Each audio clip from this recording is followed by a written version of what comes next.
እንኳን በደህና መጣችሁ። ሁላችንም በህይወታችን ውስጥ የምንደብቀው ነገር አለ አይደል? ይህንን ጉድለቴን ሰዎች ቢያውቁብኝ ምን ይሉኛል ብለን የምንሰጋለት፣ ከሌሎች እይታ የምንሸሽገው ድክመት። የዛሬው ጥልቅ ውይይታችን የሚጠይቀው አንዱ ወሳኝ ጥያቄ ነው። ያ ለመደበቅ የምንታገለውና እንደ ነውር የምናየው ነገር እንደ እውነቱ ከሆነ ትልቁ ሀብታችን ቢሆንስ? ይህንን ሐሳብ የምንመረምረው በሪክ ዋረን The Purpose Driven Life ከተሰኘው መጽሐፍ የተቀነጨበ አንድ ምዕራፍ ላይ ተመስርተን ነው። እርሱም በድካም ውስጥ የሚገለጠው ኃይል ይላል። በጣም አስደናቂ ሐሳብ ነው። ያው ከተለመደው አስተሳሰብ ፍጹም የተቃረነ ነው። ምክንያቱም የሰው ልጅ ለድካሙ ያለው ተፈጥሯዊ ምላሽ መደበቅ፣ መካድ፣ መከላከል ወይም መበሳጨት ነው። ማንም ሰው ድክመቱን አደባባይ ማውጣት አይፈልግም። ነገር ግን የእግዚአብሔር እይታ ከዚህ ፍጹም ተቃራኒ ነው። ሐሳቤና መንገዴ ከእናንተ ከፍ ያለ ነው እንደሚለው እኛ ጥንካሬያችንና ችሎታችንን ልናሳየው ስንሞክል፣ እርሱ የሚፈልገው በድክማቸው የሚታመኑባትን ሰዎች ነው። ጽሑፉ እንደሚለው እግዚአብሔር በራሳችን ብቃትና ችሎታ አይማረክም፣ ይልቁንም እኔ አልችልም፣ አንተ ግን ትችላለህ በሚሉ ሰዎች ይማረካል። እሺ፣ ወደ ዋናው ጉዳይ ከመግባታችን በፊት አንድ ነገር ግልጽ ማድረግ ያለብን ይመስለኛል። ጽሑፉ ድካም ሲል ምን ማለቱ ነው? ምክንያቱም የኔ አእምሮ ድካም የሚለውን ቃል ሲሰማ ወዲያውኑ ወደ መጥፎ ልማዶች ወይም ኃጢአት ነው የሚሄደው። ለምሳሌ ትዕግስት ማጣት፣ በቀላሉ መናደድ ወይም ሆዳምነት። እነዚህ ልንሰራባቸውና ልንለወጣቸው የሚገቡ ነገሮች ናቸው። ጽሑፉ የሚያወራው ስለ እነዚህ ነው። በጣም ጥሩ ጥያቄ ነው እና ይህንን መለየት እጅግ በጣም አስፈላጊ ነው። ጽሑፉ ድካም ሲል ልንለወጣቸው ስለምንችላቸው ኃጢአቶች ወይም የባህሪ ኖሮች እያወራ አይደለም። እነዚያንማ እንድንጋፈጣቸውና እንድናሸንፋቸው ይጠበቅብናል። ድካም ወይም ሐዋርያው ጳውሎስ በሌላ አጠራር እሾህ ብሎ የጠራው ነገር ልንለውጠው አቅም የሌለን ወይም በቁጥጥራችን ስር ያልሆነ ማንኛውም አይነት ገደብ ነው። ጽሑፉ በሶስት ዋና ዋና ክፍሎች ይከፍላቸዋል።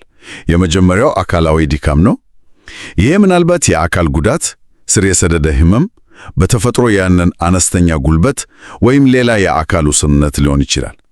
ሁለተኛው ደግሞ ስሜታዊ ድካም ነው። ይሄ ብዙዎቻችንን በቅርበት የሚነካ ይመስለኛል። ለምሳሌ በልጅነታችን ወይም ባለፈው የህይወት ልምዳችን ውስጥ ያጋጠመን የስሜት ጠባሳ፣ በቀላሉ ከአእምሯችን ማይጠፋ አሳዛኝ ትውስታ፣ ወይም ደግሞ በተፈጥሮ ያለን የተለየ የባህሪ ዝንባሌ። አንዳንዱ ሰው በተፈጥሮ ስሜታዊና በቀላሉ የሚጎዳ ነው። ሌላው ደግሞ ዝግ ያለና ስሜቱን የማይገልጽ ሊሆን ይችላል። እነዚህ ሁሉ እንደ ድካም ሊቆጠሩ ይችላሉ ማለት ነው። በትክክል። ሶስተኛው ደግሞ አእምሯዊ ወይም የችሎታ ውስንነት ነው።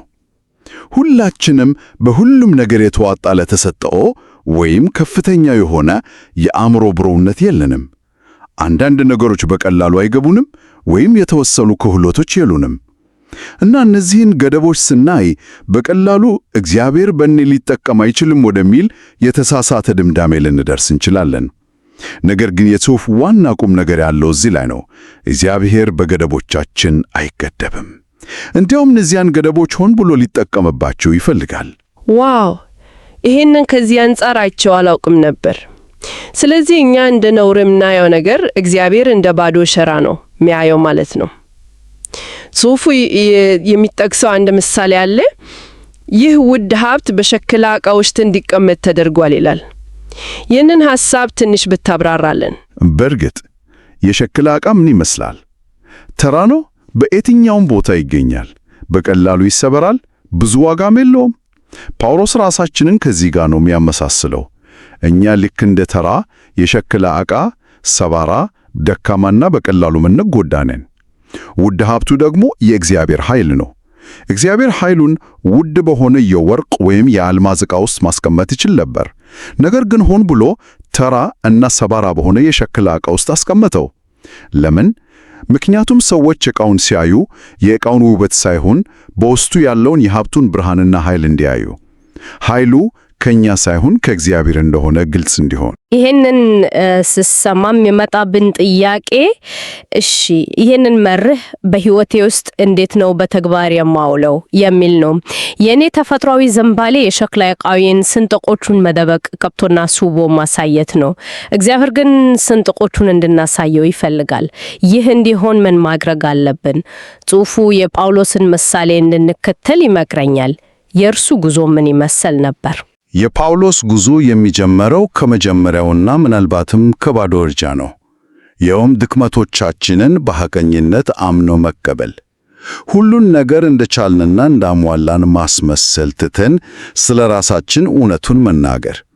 ይህ ማለት ስለ ድክመቶቻችን ዝርዝር ማውጣትና አዎ እኔ በዚህ ነገር ላይ ውስንነት አለብኝ ብለው በሐቀኝነት መጋፈት ማለት ነው። ይህንን ለማድረግ ደግሞ ጽሑፉ ሁለት ታላላቅ የእምነት ምስክርነቶችን ያነጻጽራል። የመጀመሪያው የጴጥሮስ ነው። ኢየሱስ እናንተ ማን ትሉኛላችሁ ብሎ ሲጠይቅ አንተ ክርስቶስ የሕያው እግዚአብሔር ልጅ ነህ ብሎ መሰከረ። ይህም እግዚአብሔር ማን እንደሆነ ማወቅን ያሳያል። ሁለተኛው ምስክርነት ደግሞ የጳውሎስ ነው። እርሱና በርናባስ በተአምር አንድን ሰው ከፈወሱ በኋላ ሕዝቡ ሊሰግዱለትና ሊያመልኳቸው ሲመጡ ጳውሎስ ልብሱን ቀዶ እኛም እንደናንተ ደካማ ሰዎች ነን ብሎ ጮኸ። ይህ ደግሞ እኛ ማን እንደሆነን ማወቅን ያሳያል። ስለዚህ ነጥቡ ሁለቱንም ማወቅ ነው፣ የእግዚአብሔርን ታላቅነትና የእኛን ውስንነት። በትክክል። ነገር ግን ነገሩ ይበልጥ አስገራሚና ፈታኝ የሚሆነው በሁለተኛው እርምጃ ላይ ድክመታችንን ከተቀበልን በኋላ ጽሑፉ እንደሚለው ቀጣዩ እርምጃ በድካሞቻችን መርካት ወይም ደስተኛ መሆን ነው። ቆይ ይቅርታ፣ ግን ይህንን ለመቀበል በጣም ከብዶኛል። አንድ ሰው በከባድ ሕመም ባሳለፈው የስሜት ቀውስ ወይም በተፈጥሮ ባለውና በሚያታግለው ውስንነት እንዴት ነው መርካት የሚችለው? ይሄ እጅ መስጠትና ተስፋ መቁረጥ አይሆንም? በቃ እኔ እንዲህ ነኝ ብሎ መቀመጥ ማለት አይደለም? በጣም ወሳኝ ጥያቄ ነው። መርካት ማለት በችግሩ መደሰት ወይም ለችግሩ እጅ መስጠት ማለት አይደለም። ማንም ሰው በሕመም ወይም በስቃይ ደስተኛ አይሆንም። ጽሑፉ መርካት ሲል በእግዚአብሔር መልካምነትና ሉዓላዊነት ላይ ያለንን እምነት መግለጫ ማለቱ ነው። እግዚአብሔር ሆይ ይህንን ድካም በሕይወቴ ውስጥ ስለፈቀድክ አመሰግናለሁ። ምክንያቱም ባላውቅም እንደምትወደኝና ለእኔ የሚበጀውን እንደምታውቅ አምናለሁ። ይህንን ድካም ለክብርህ እንደምትጠቀምበት እታመናለሁ። ስለዚህ መርካት የሁኔታው ሳይሆን የእምነት ውጤት ነው። አሁን የለየለ ግልጽ ሆነልኝ። ስለዚህ ትኩረቱ ከድካሙ ወደ ድካሙን በፈቀደው አምላክ ላይ ይዞራል ማለት ነው። ጳውሎስ ለምን ነበር በድካሙ ደስተኛ የነበረው? ጽሑፉ ስለዚህ ጉዳይ ምን ይላል? ጽሑፉ ጳውሎስ ደስተኛ የነበራቸውን 3 ዋና ዋና ምክንያቶች ይዘረዝራል። የመጀመሪያው ድካም በእግዚአብሔር ላይ ሙሉ በሙሉ መደገፍን ያስተምራል። ጳውሎስ ደካማ ስሆን ያን ጊዜ ኃይለኛ ነኝ ያለው ለዚህ ነው። የራሳችን ጥንካሬ እና ችሎታ ሲያልቅ የእግዚአብሔር ኃይል እንዲሰራ በር እንከፍታለን። ልክ ንፋስ ከሌለ መንቀሳቀስ እንደማይችል የሸራ ጀልባ ማለት ነው። ድክመታችን ልክ እንደ ተዘረጋው ሸራ ነው። የእግዚአብሔር ኃይል ደግሞ እንደ ንፋሱ ነው። ሸራው በራሱ ምንም ኃይል የለውም፣ ነገር ግን ለንፋሱ ሲጋለጥ ጀልባውን ያንቀሳቅሳል። ሁለተኛው ምክንያት ደግሞ ትዕቢትን ይከላከላል፣ ትሑት ያደርገዋል። ይሄ በጣም የሚገባ ነው። ጳውሎስ ራሱ ወደ 3ኛው ሰማይ እስከ መነጠቅ የደረሰ አስደናቂ መንፈሳዊ ልምምድ ነበረው። እንዲህ አይነት ልምምድ ያለው ሰው በቀላሉ እኔ ከሌላው እበልጣለሁ ሊል ይችላል። ነገር ግን ራሴን ከፍ እንዳላደርግ በሥጋዬ መውጊያ ተሰጠኝ ይላል። ያ መውጊያ ወይም ምን እንደሆነ ባናውቅም ሁልጊዜም ውስንነቱንና በእግዚአብሔር ላይ ያለውን ጥገኝነት የሚያስታውሰው ነገር ነበር። አዎ፣ ያ ሾህ በትዕቢት ከመውደቅ ጠብቆታል። ሦስተኛውና በጣም ማኅበራዊ የሆነው ምክንያት ደግሞ ድካም በምዕመናን መካከል እውነተኛ ኅብረትን ያበረታታል። ትንካሬ ብዙ ጊዜ የነጻነትና የብቸኝነት ስሜት ይፈጥራል። ማንንም አልፈልግም፣ ሁሉን ነገር በራሴ ማድረግ እችላለሁ እንድንል ያደርጋል። ድካም ግን አንዳችን ለአንዳችን ምን ያህል እንደሚያስፈልገን ያስተምረናል። ድክመቶቻችንን በሐቀኝነት ስናሳይ ሌሎችም ድክመቶቻቸውን እንዲያሳዩ በር እንከፍታለን። ይህም የመተሳሰብ ድልድይ ይፈጥራል። ይህ ደግሞ ወደ እውነተኛ ኅብረት ይመራል። ይህ የመተሳሰብ ድልድይ ሐሳብ በቀጥታ ወደሚቀጥለው ነጥብ ይመራናል። ይህም ለእኔ በጽሑፍ ውስጥ ካሉት ሁሉ እጅግ በጣም አስገራሚውና ከተለመደው አስተሳሰብ ጋር የሚጋጨው ሐሳብ ነው። ይህም በሕይወታችን ውስጥ የገጠመን ጥልቅ የሆነው ቁስል እጅግ ውጤታማ የሆነው አገልግሎታችን ምንጭ ሊሆን ይችላል የሚለው ነው። ይህ እንዴት ሊሆን ይችላል? ብዙ ጊዜ ቁስላችንን እንደ ዕዳ ነው የምናየው፣ የምንደብቀው ነገር። ጽሑፉ ይህንን ዕዳ ወደ ሀብትነት የመቀየርን ሂደት እንዴት ነው የሚያብራራው? ሂደቱ የሚጀምረው በቅድም ካነስነው ሐቀኝነት ነው። አንድ ሰው በአንድ ወቅት በተመሳሳይ ችግር ውስጥ አልፎ የተፈወሰን ሰው ሲያይ ተስፋ ያገኛል። እውነተኛ መረዳዳትና አገልግሎት የሚመነጨው ከፍጹምነት ሳይሆን ከልምድ ነው። ለምሳሌ ከሱስ ጋር የሚታገልን ሰው በተሻለ ሁኔታ ሊረዳው የሚችለው ስለ ሱስ መጽሐፍ ያነበበ ባለሙያ ሳይሆን በዚያው መንገድ አልፎ ነፃ የወጣ ሌላ ሰው ነው። የእርሱ ቁስል ለሌላው የፈውስ ምንጭ ይሆናል። የእኛ ጥልቅ ኀፍረት፣ ትልቁ ፍርሃታችን እና የምንደብቀው ትግል እግዚአብሔር ሌሎችን ለመፈወስ በኃይል ሊጠቀሙባቸው የሚችላቸው መሳሪያዎች ናቸው። ስለዚህ ነጥቡ ሁሉንም ነገር በትክክል አውቃለሁ ከሚል የአስተማሪነት ቦታ ሳይሆን ይህ ስሜት ምን እንደሚመስል አውቃለሁ ከሚል የአዛኝነት ቦታ መርዳት ነው ማለት ነው። ይህ እግዚአብሔር ድክመትን ወደ ጥንካሬ የመለወጥ ልዩ ችሎታ እንዳለው ያሳያል።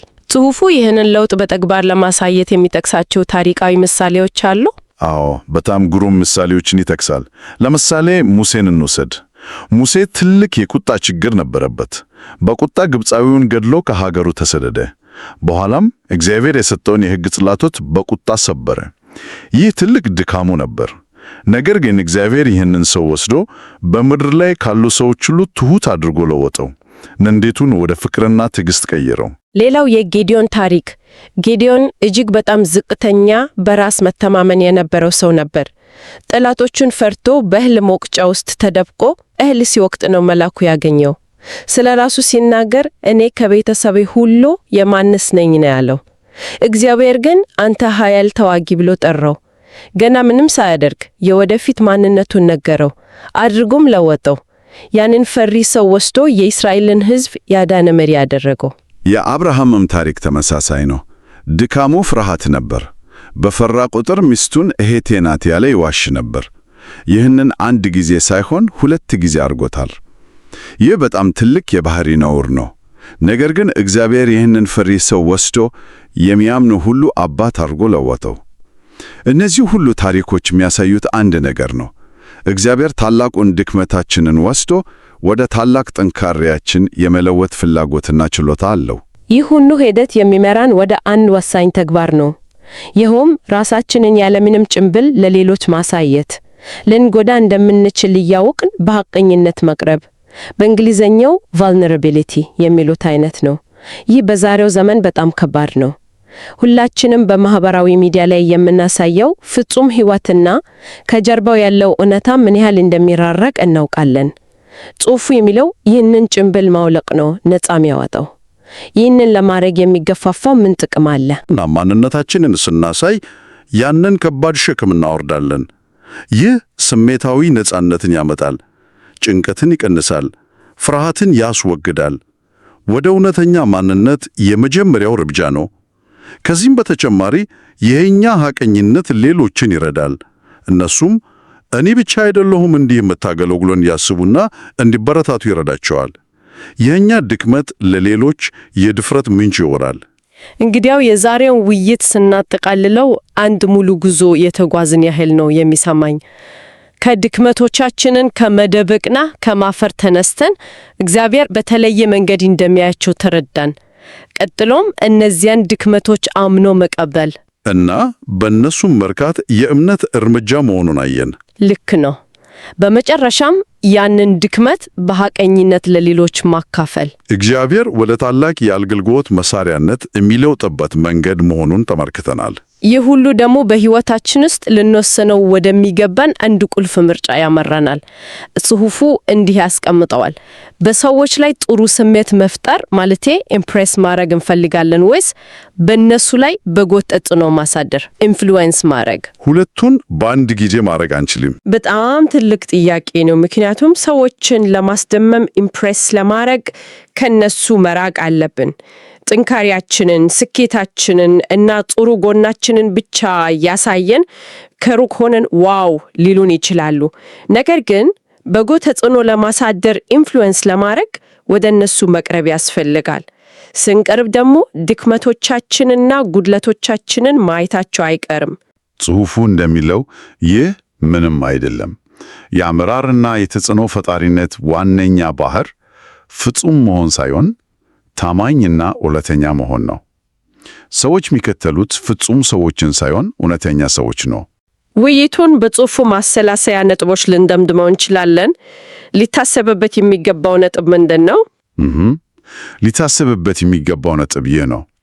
እግዚአብሔር በላቀ ሁኔታ የሚሰራው ጥንካሬን ሳይሆን ድካሜን ሳምን ነው። ጥንካሬያችንን ስናሳይ እኛ ክብር እንወስዳለን። ድክመታችንን ስናሳይ ግን ክብር ለእግዚአብሔር ይሆናል። ሊታወስ የሚገባው ጥቅስ ደግሞ 2ኛ ቆሮንቶስ 12:9 ላይ ያለው ነው። እግዚአብሔር ለጳውሎስ የተናገረው ጸጋዬ ይበቃሃል፣ ኃይሌ በድካም ይፈጸማልና። የእግዚአብሔር ኃይል የሚገለጠውና ፍጹም ሆኖ የሚታየው በእኛ ድካም ውስጥ ነው። ለአድማጭ የሚሆን አንድ የመጨረሻ ጥልቅ ሐሳብ ትቼ ልጨርስ። ብዙ ጊዜ ድክመቶቻችንን ስንደብቅ የምናስበው ልናጣው ስለምንችለው ነገር ነው። የሰዎች አክብሮት፣ አንዳንድ ዕድሎች ወይም ጥሩ ስም ማጣትን እንፈራለን። ነገር ግን የዛሬው ውይይታችን እንድናስብበት የሚጋብዘን የተገላብጦሹን ነው። እኛ ድክመቶቻችንን ባለማካፈላችን ምክንያት ዓለም ምን እያጣ ነው? የእኛ ሐቀኝነት በሌላ ሰው ሕይወት ውስጥ ሊያመጣው የሚችለው ፈውስና ተስፋ ምንድን ነው? የትኛውን የተደበቀ ትግል ወይም ቁስል ነው እግዚአብሔር ለሌሎች የፈውስና የተስፋ መልእክት ሊያደርግበት የሚፈልገው?